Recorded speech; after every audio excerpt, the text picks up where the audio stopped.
Hello everyone, অনেক সময় customer product হাতে পাওয়ার পর আমরা কি কাজটুকু করব এটা আমরা অনেকেই জানি না। সো বন্ধুরা, আজকের ভিডিওতে আমরা এটাই জানবো যে প্রোডাক্টটি কাস্টমার পাওয়ার পরে আপনার করণীয় কি এবং কি কাজ করলে আপনার ইনকামটুকু আপনার উপার্জিত পয়েন্টে জমা হয়ে যাবে। তো চলুন আমরা ভিডিওটি শুরু করি। সো তার আগে যদি আমার ভিডিওটি ফেসবুক পেজ কিংবা ইউটিউব চ্যানেল থেকে দেখে থাকেন তাহলে অবশ্যই পেজটিকে ফলো করে দিবেন। তো চলুন আমরা কথা না বাড়িয়ে ভিডিও মূল পর্যায়ে চলে যাই।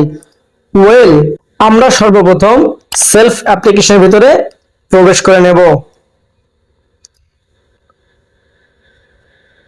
সো হ্যালো গাইস, আপনি যদি আমার মতো করে প্রতিদিন এই সেলফ থেকে হাজার হাজার টাকা ইনকাম করতে চান